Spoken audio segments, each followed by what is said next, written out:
Warning: the stories in this podcast contain depictions of violence and suggestive themes. Listener discretion is advised.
BLF Agent in Charge 0602, filing report for Project 1980, codenamed Broken. There is a cruel subtlety in mundane tasks. The Eldritch Eye came alive a few days ago, and I felt its gaze pierce my soul. The images it produces are no longer recorded on our traditional media, but poured directly into my mind. The events in Highbridge are all connected to the many supplemental reports. The BLF is currently in chaos. I will send out this report and then venture to an alternate location with the Eldritch Eye. Nowhere is safe. No one can be trusted at this point. The Eye showed me what will happen if I stay here. It will result in my death. Hopefully, I can use its powers to figure out how to survive and stay one step ahead. I cannot bring myself to fully trust this void artifact, but I have no other alternatives. I don't enjoy bowing to a cosmic will. The universe is not known to be a kind place. Broken. File 305. Begin. Nikki Reed and her partner, Detective Solomon, are closing in on who or what is behind the murders in Highbridge. It's never a good sign when agents from hell visit mortals on Earth. Broken. File 305. End of report.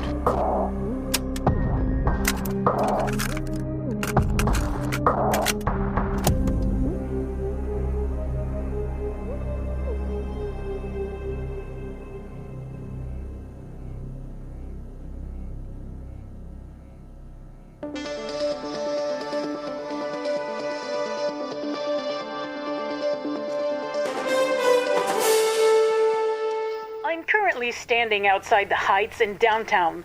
Local authorities are on the scene investigating a call from last night. From what I've gathered, resident and ISB assistant plant supervisor Joel Wallace was found dead inside his condo at around 10:30 last night. Neighbors say they heard raised voices coming from inside the residence, followed by a gunshot. This makes the third person brutally murdered in the last 2 days. Sheriff Rowland and Mayor Hart both stated that they have every confidence that the police department will handle the investigation swiftly and provide justice for the families left behind. I spoke earlier to lead detective Scott Solomon, who's in charge of both investigations. Highbridge residents can rest assured that the police department will not rest until we bring the person or persons responsible to justice. Special Consultant Nikki Reed was also spotted on the scene, which begs the question, do we have a serial murderer on our hands or possibly something worse? I'll have more on this story as it develops. This is Lacey West, WKIL TV News, Highbridge. You still haven't got over your crush on Lacey West, huh? She won't even give me the time of day unless I'm standing over a body. What am I, invisible? You're just not her type. What? Tall, dark, handsome, financially stable?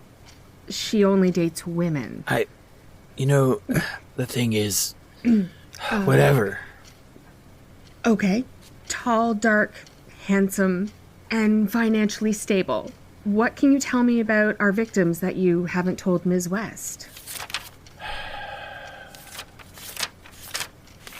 The victim's name is Joel Wallace, age 50.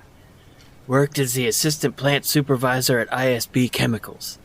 HPD was called at 22:20, responding to a neighbor's report of a gunshot inside the condo. There was no sign of forced entry. Surveillance has been down on this floor for the past 3 days for maintenance, so no video. The front desk security doesn't recall anyone entering or leaving the building around that time. There are, of course, no outside cameras. The only prints forensics found belong to the victim. The only disturbance in the place is centered around the desk over there.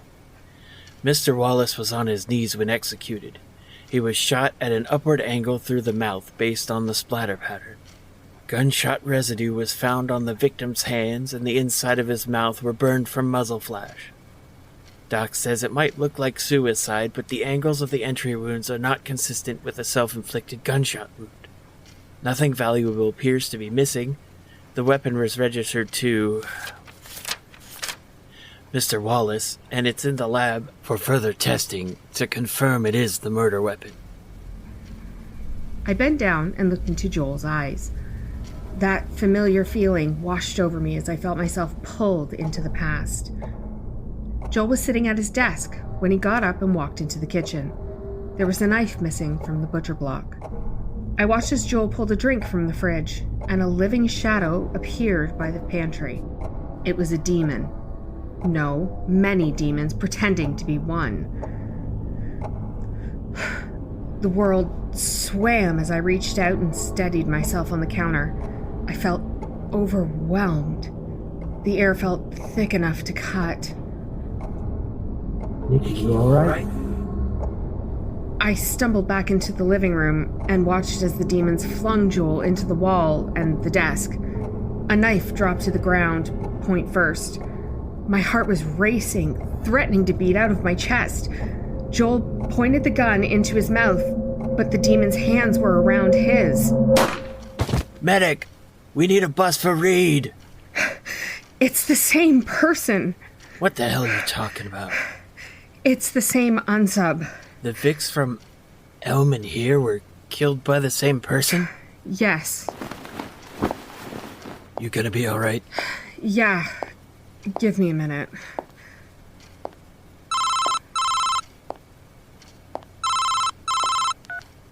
Hello, Detective Solomon. This is Aaron Rathman. My son said to call you. Son? Oh yeah, Marcus is your kid, right? I have a few questions I need to ask you. Would you mind meeting me down at the station later this afternoon? Can't we do this over the phone? I'm pretty busy today. I'd really prefer to talk things over in person. What about tomorrow morning? Sure. I'll see you then. Was that Rathman? Yeah, I honestly didn't expect him to call me back. I thought we'd have to track him down. You realize you just volunteered us to work on Sunday. Shit. Great job there, Columbo. Like you go to church or something. You think Rathman could be our killer? Possibly. I don't know enough yet. You wanna use the Force and help figure this one out?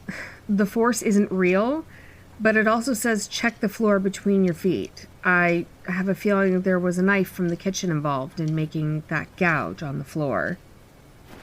Son of a... Hey, you! Go check the knives in that butcher block in the kitchen. Also, get some pictures of this gouge on the floor. All I know is that the unsub from Elm and here are the same. There's intense passion around both of these murders. I think the victim had the gun forced into his mouth and the unsub pulled the trigger. But why? I don't know. Nikki, we're gonna need facts to solve this thing. When you get more than a feeling, let me know, yeah? The facts will have to fill themselves in later. I'm gonna go check around outside and see if anyone missed anything. Be careful. Want to take a black and white with you? I'll be alright. Stay here and collect your facts. I walked outside the condo and looked up and down the hallway. It was an incredible coincidence that out of the 75 cameras in the building, that this floor's cameras happened to be offline. I closed my eyes and concentrated. I felt myself drawn to a side door marked stairwell for emergency use only.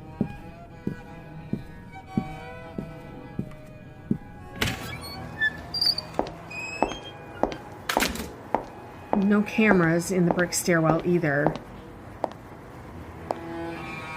Unsecured door to the outside. It pushed right open.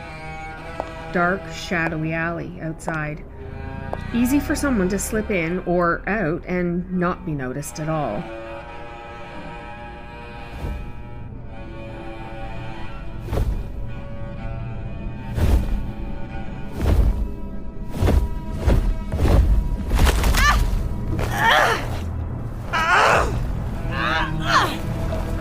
The demon was huge and weighty. Its talons tore my clothes, but didn't pierce the skin. I could feel the heat of hell. Loose gray skin hung off of a deformed body. The wings were almost translucent, allowing the daylight to pass through. How the hell did this thing walk the earth in the daylight? Its presence here could only mean one thing. You will turn back. You're in direct violation of the Treaty of the Four Realms. You don't tell me to be where, and I won't tell you where to be.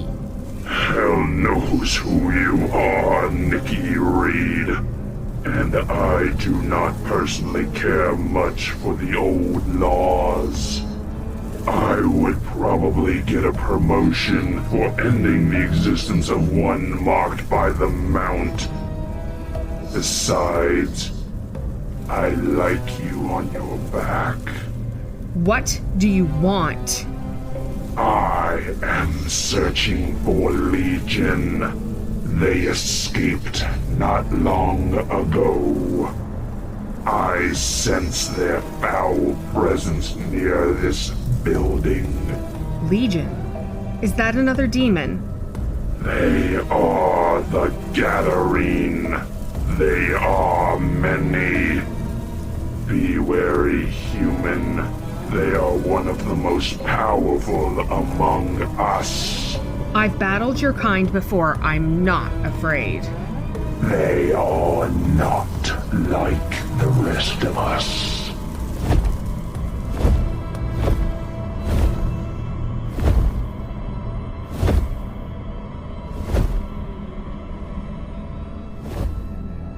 Fuck. There had to be another portal open somewhere. I needed to get these murders wrapped up fast. And what did it mean I was marked by the Mount?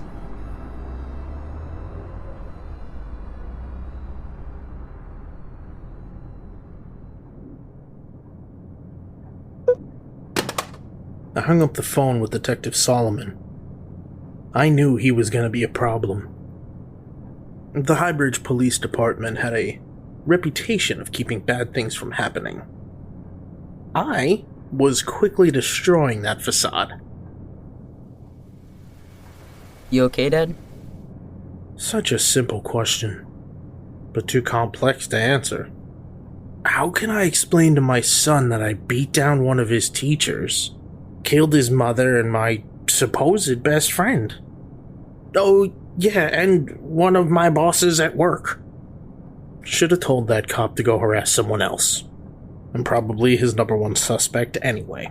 It's only going to be a matter of time before they pin Wally on me, too. I'm fine. It's just been a long couple days. I appreciate you trying to protect the family. I told that cop and his partner that you were home with me last night. Didn't he believe me? He had that glassy look in his eye again. Does he know the evil I've done? I needed to spend more time with him. Now that his mother was gone, I need to refocus on my family. You need to take care of those bastards trying to ruin your town. Once they sink their claws in, this place will fall to ruin. Everything you love will burn and only exist in memory. Cops are just like that. Some detectives just like to be more thorough than others. Hey, how about we go out and do something today? It's Saturday. We could go to a movie, or we could maybe... Nah, I'm good. I'll be in my room. I watched as Marcus walked towards his room. There was something about the way he moved. He was slower. He didn't seem like himself. I could tell that a dark cloud followed that boy. If I wasn't careful, he might end up just like me. Another dirty soul. How much more of this could I take? I could feel a bubbling rage just underneath my skin. A rage fueled by every injustice. I was slowly becoming wrath, an unholy terror. We can't let anyone stop us. We can get everyone at once. I won't survive a week with that detective prying into everything. He'll connect the dots eventually. I have something special in mind for the detective. First, you'll need to get the barrel off the docks at the plant. The ultra-toxic powder from the disposal storehouse? Did you say something, Dad? Just thinking out loud. I'm gonna head out for a minute. Want to order out for dinner later tonight? I don't care. Whatever. Let's get the barrel, and then tomorrow we'll solve our police problem.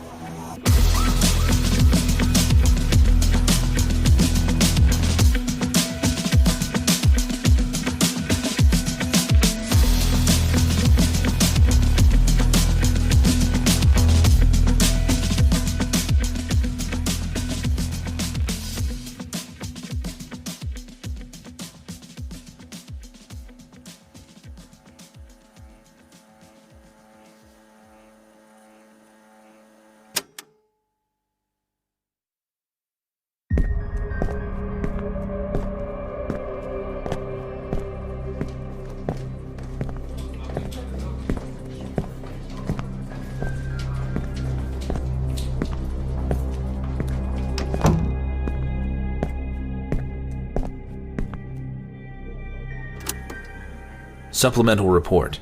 Priority. Routine for BLF committee review. File name. Extermination. The following was recorded on... Detective Harrison is a great detective, but a below-average father. A series of mysterious murders lands him in the middle of a case that may be too much to handle. Then again, it may just be an interview for a new job. It's easy to spot where the enemy has sown chaos. The eye continues to show me the visions that cannot be ignored. It's not my job to explain it all. Just record what happens, and hope someone smarter than me can figure it out. Adding report to case project file 1980. End of report.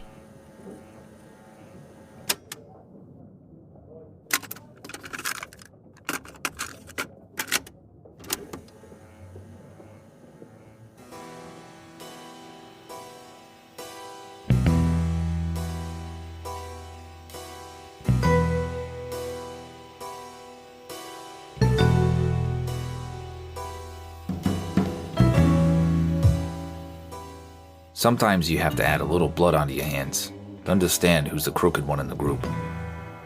In all my years in the force, I never suspected to take up an opportunity like this.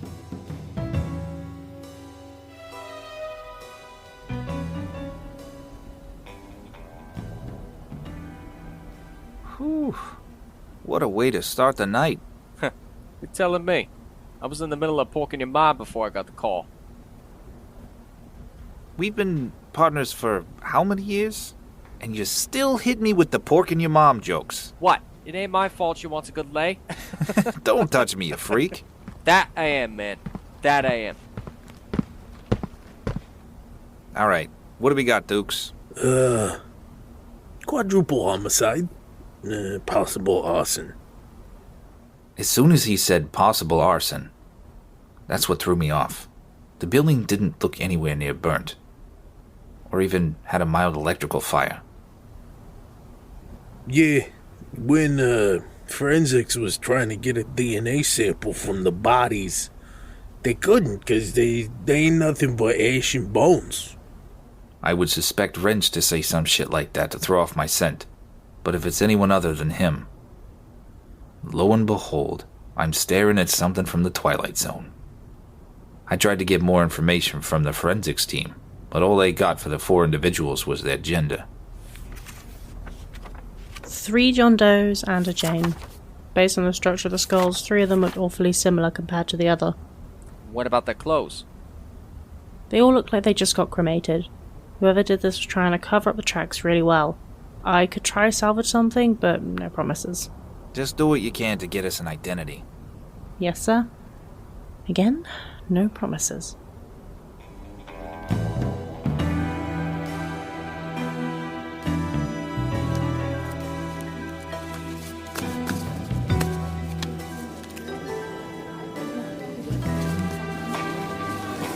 After trying to put the pieces together like a half-assed jigsaw puzzle waiting on forensics, my ex-wife calls me. Her and I have a somewhat amicable relationship. Everson. Hey, sexy. What are you wearing? I'm sorry, you must have the wrong number. For a moment I thought this was my ex-wife calling me. Well, since that got your attention, when are you going to pick up your son for the weekend? Yeah, wait. You for the weekend? What weekend? This weekend, Gene. Like what we agreed on in court? No, that's not possible. It can't be the second week of the month. I checked. Well, check again. But it is the second weekend of this month, and you were supposed to pick him up at our home hours ago. All right. Don't get your thong in a twist. I'll be over shortly. Oi, Fred. Yeah. Why didn't you remind me that this was my weekend with my son? Oh, yeah, I forgot. Hey, you know you were supposed to be picking up your son today? You're an asshole, you know that? Oh, double whammy. Freak and asshole. I'm on a roll. Whoa, Harrison. Where do you think you're going? Hey, sir, look, I totally forgot about this, but I'm supposed to be picking up my son for this weekend. I completely forgot. Oh, yeah? What happened? Did your butt buddy over there forget to remind you? No. Look, just handle your business. Your child is a priority, but it's your priority, not his. Understood, sir. And I also expect you to get on this case the best way possible while you're handling your priority. Yeah? Yes, sir. And could you bring me back some dinner? Chicken palm from Jerry's. Always. Just wire me the money. I got you. Tell your boy I said hi. For me. Captain Lucius Quarry and I have been good friends since before he got promoted. Behind closed doors, we still are. But out in the limelight, he busts my nuts harder than a toddler with a wiffle ball bat.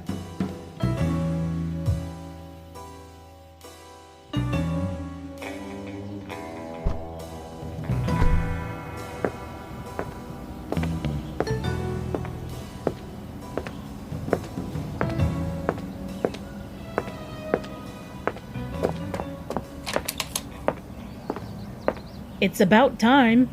Yeah. Take it to court. I'll need a lawyer before I could do that. Why? I don't know where I was going with it. Come on in. Wipe your feet. Oi, bud. I'm here. Hello? Benny? Hey, Dad. Hey, Dad? Don't act so surprised. You were supposed to be here this morning, and now it's nearly 7. Yeah, fine. Fair enough. Come on, Benny. Benny, come on. Benny, come on. Benjamin Gerald Harrison, get off your ass. Yes, ma'am. That's witchcraft.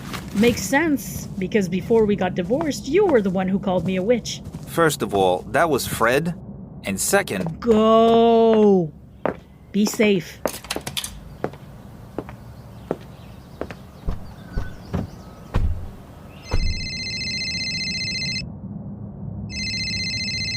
yeah?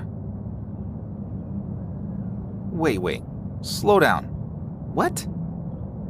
To the lab? You know I can't. Okay, fine. I'll be there. Hang on. Hey, Benny. I know. You gotta go back to work. Yeah. Can I come with you?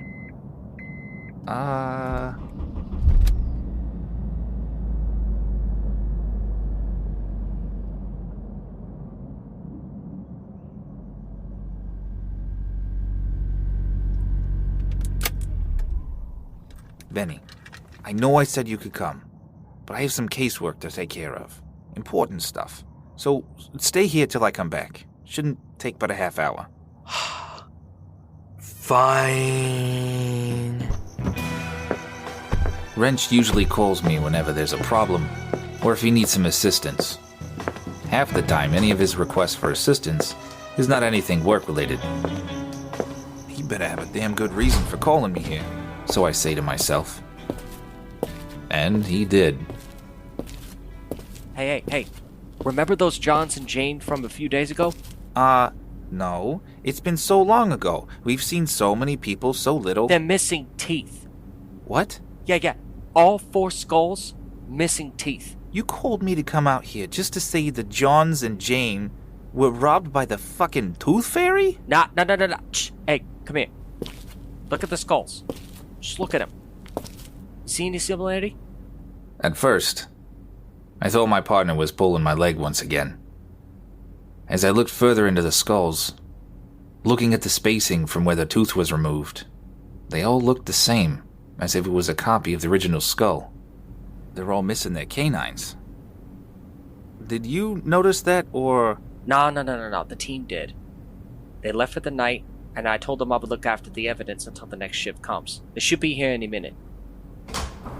Hey, speak of the devil, and he shall appear. Benny, what the hell are you doing here? My gamepad died. I'm bored. Well, that sounds like a you problem. Go back to the car. I just picked him up when you called... Never mind. Are those skulls? Don't worry about it, Benny. Back to the car. Why are they missing teeth? I said don't worry about it. Ugh. Oi, Benny. You want to see something cool? Come here. No, wait. What are you doing? Hey, let the kid look. He ain't hurting anyone. I'll get him some gloves, okay?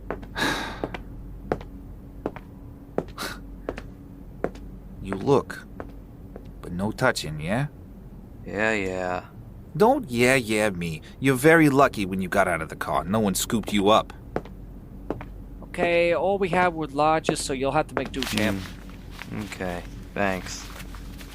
Wrench knew how to bond with my son better than he usually does with his nephews. After they both had their show and tell moment, Benny blurted out something that sparked interest. Vampires. Vampires? Yeah. And how did you come to that conclusion? You said the teeth missing were, canines. Yeah, canines. That's the same spot where the fangs would be. Right, and why are they missing?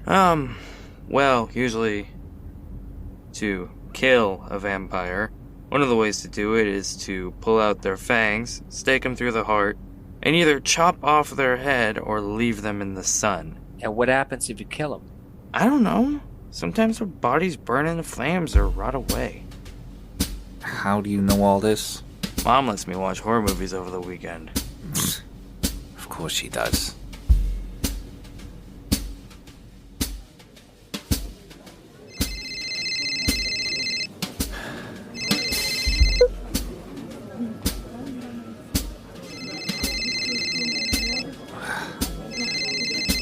Persistent bastard. This is Harrison. Detective Gene Harrison? Yes. May I ask who is calling? I am afraid I can't give you away my identity at this time. So for now, just call me Mr. Blue. Okay, Mr. Blue. How can I help you? I believe better question would be, how can I help you? What are you talking about? I'm having some information about the 4 individuals from a few weeks ago. Is that right? And how do you know about them? Not important. I feel it would be safer to talk about this in person. I send you coordinates into rendezvous point. Be there midnight. Alone. And why should I trust you? Hello? Hello? The first rule of whenever receiving a call that requires you to go alone, don't go alone. I explained to Wrench what was going on, and he agreed to come with me, but pretend like he was a ghost. A shadow blended into the dark.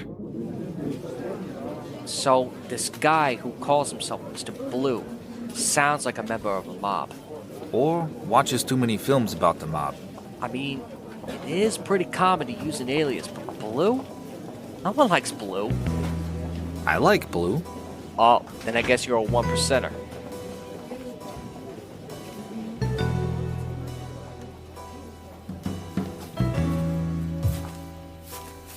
Mr. Blue sent me coordinates to an open field that belonged to a farmer. I remember hearing about this place. About 2 years ago, he went missing and left all of his belongings behind. Scavengers and squatters used to come up here every few months. The house on the top of the hill is fallen apart with broken windows, grimy walls, and a hole in the roof. Looking out into the tall grass was like watching the ocean in the moonlight. The calm breeze making it dance like ballet.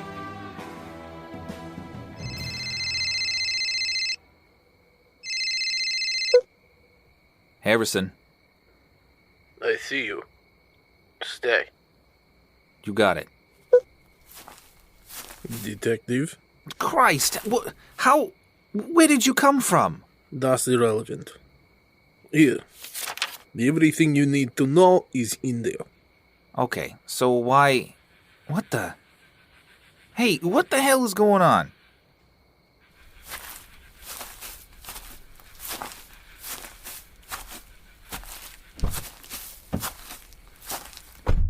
Okay, Wrench, you can get up. Well, that was quick. You have no idea. He just gave me this and disappeared.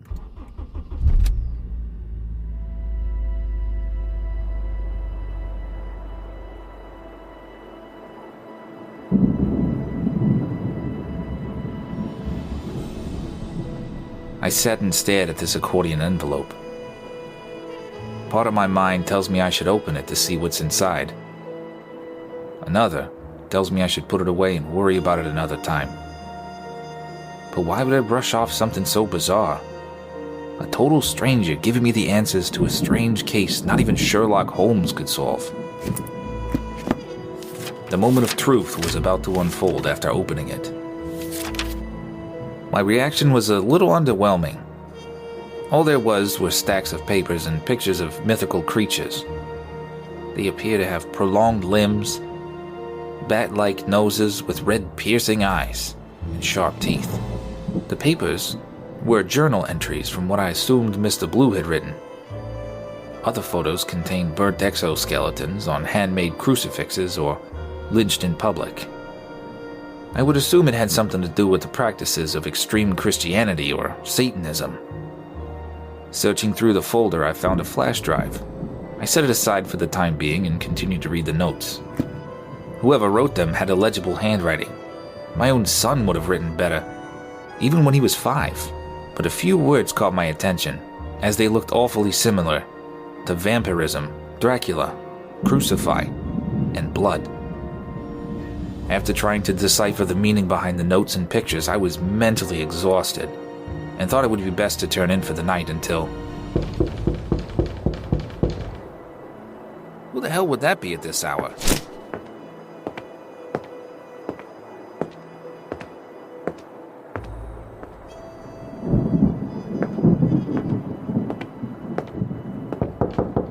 What What the? Whoever you are, you better leave now. It's really late and I don't have time for this shit. Get away from my building, or I will open fire.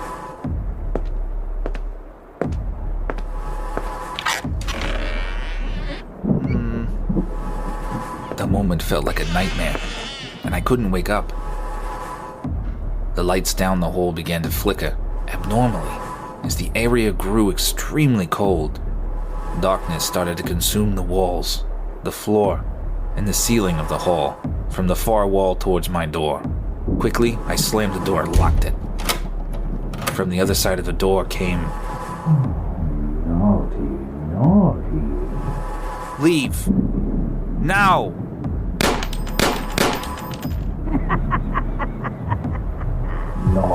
Naughty. I looked down and noticed the shadow of a large hand with long fingers stretching out toward me. My heart was pulsing through my chest and I aimed at the shadows, my back against the wall, and then...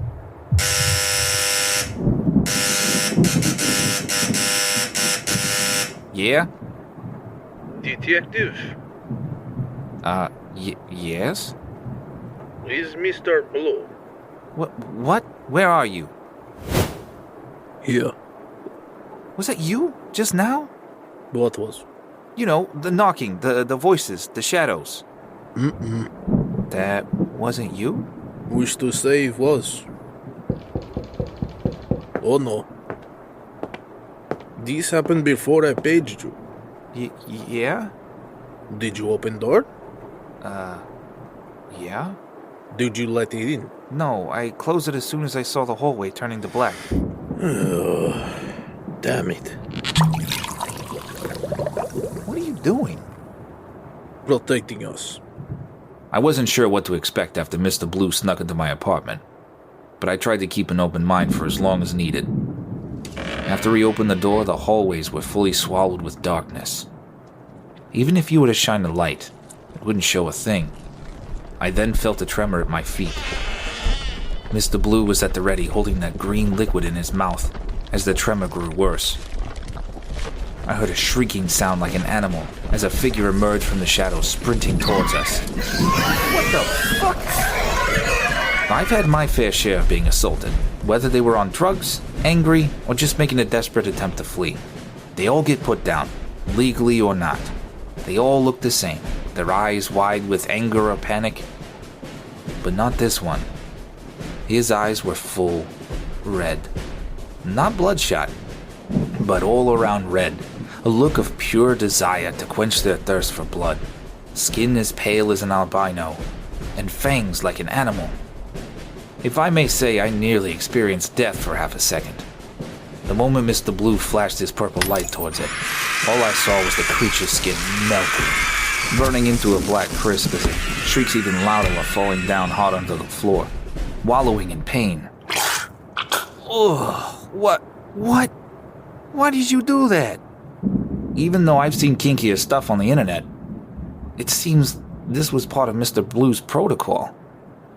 The creature's wallowing started to slow down as it swallowed the liquid, then stopped moving. Frozen in place as I watched Mr. Blue pull out a set of pliers, my instincts immediately snapped back into place as I connected the pieces on who removed the canines from the Johns and Jane. Drop the pliers. I have to remove fangs. I don't care what you're trying to do. Now drop those pliers with your hands up. You don't understand what you're doing. Oh, I don't? Well then tell me after I take you in. Okay. Make her operate.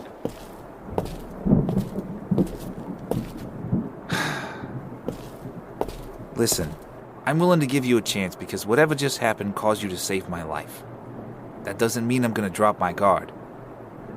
But I am gonna let you speak your piece. Who are you? And what the hell was that?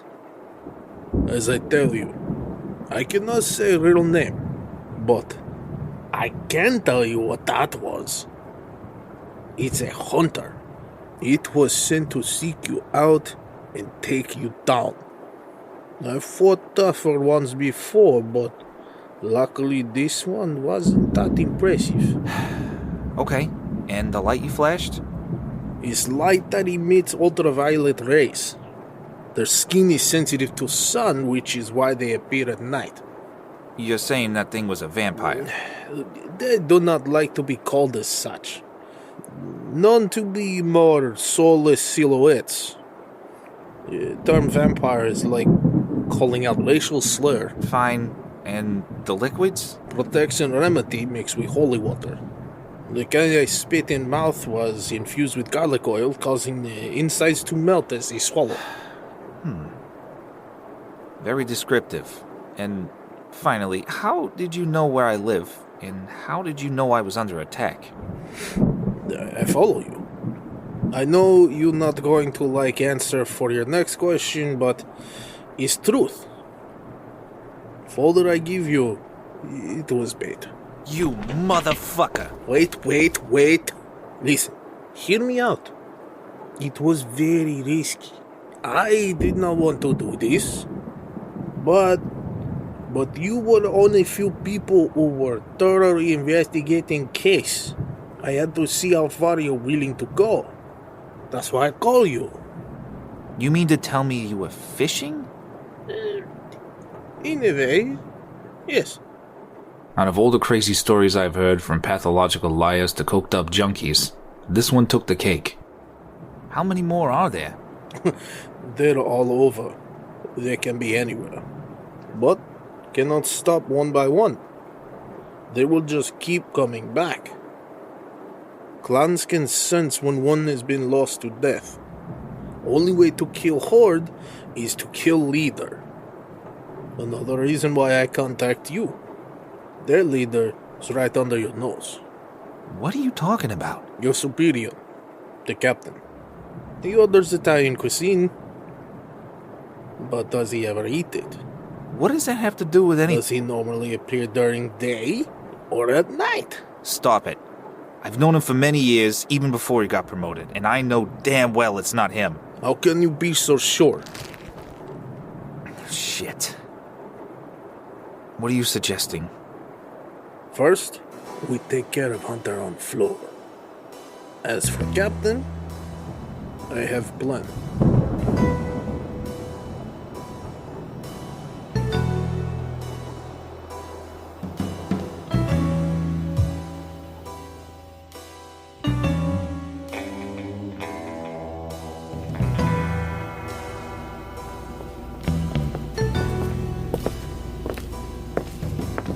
Just so you know, if this doesn't work, I cannot help you out. A sacrifice I'm willing to make. Come in. Good evening, sir. Oh, Harrison. Now it's a party. Ha ha. You're hilarious. I came by to drop off your dinner. Thank you. Just leave it over there. Okay. You sure you don't want it now? Yeah. I'll eat it later. I got lots to catch up on. Like what? Take a good look around and you'll know, smartass. Why don't you let me worry about all that and have yourself a bite to eat? You know, you're not you when you're hungry. Why are you so persistent with me wanting to eat? Sir, I worry about you sometimes. Staying in the office like a hermit. Always me bringing you food, but don't see you eat it. First of all, you're one of my detectives, not my wife. If I want to hear how bad my health is with what I do for a living, I'll be sure to ask her. I mean, no offense at all. Unless you're hiding something. Excuse me? These noticeable motions normally lead to suspicion that one is hiding something. And where exactly were you going with this? Also, before you continue, I really hope you've brought some evidence to this matter of accusation and choose your next words wisely. Otherwise, consequences will be dire. You've already proved my point. You're acting rather defensive over a little hint that was left in the open indicating that something is off, whether recent or prolonging. You're also verbally threatening me, which could go into assertion of dominance among power of authority, or you would make me disappear if I asked too many questions. You should know me well enough. I act this way because I have too much on your plate? Yeah, I've heard that before. Harrison, last time I'm gonna say this. Do you or do you not have any evidence at all? Just a witness. Oh? And not just that, but he is responsible for the Johns and Jane that were burnt to a crisp with their canines ripped out. He would have done more, but he ran out of time. More? Long story short, Lucius, they were vampires. And he's an exterminator. Have you lost your damn mind? I might have. But I saw one charging at me in my own apartment and... That's enough. Harrison, I feel the stress of this job, especially switching you over to night shift, has officially pushed you to the point of no return. I'm gonna need your badge and gun. Fine. But first, I want to see you take a bite out of that. No. Drop both of them on my desk and get out. Just one bite. That's all I ask. Then I'll leave. If it pleases you.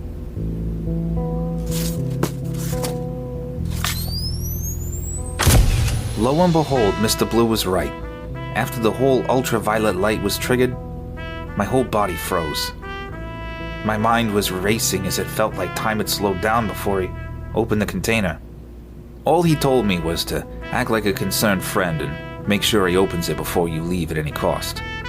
My best friend and superior officer was a blood-sucking fiend the whole time, and I was too dense to even look further past the mask he wore.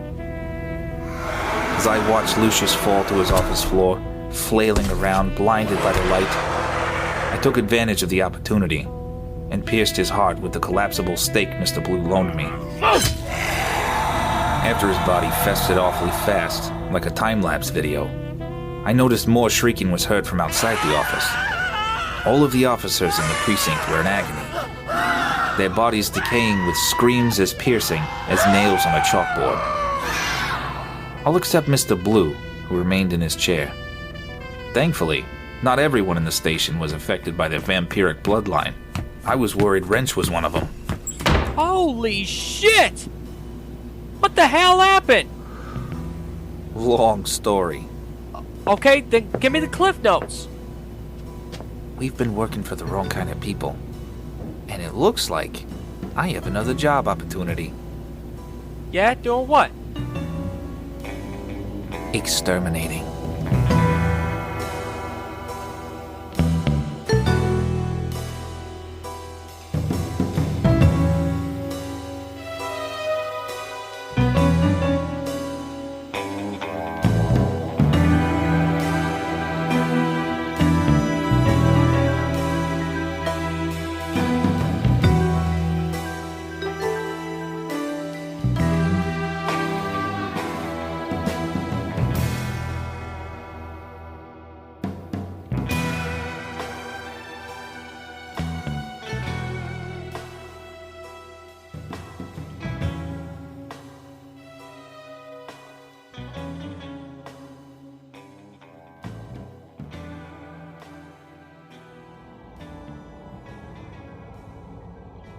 The Wolves That Came Were Eaten was written by Arthur Unk and performed by Tanner Wood with an original score produced by J.M. Scherf.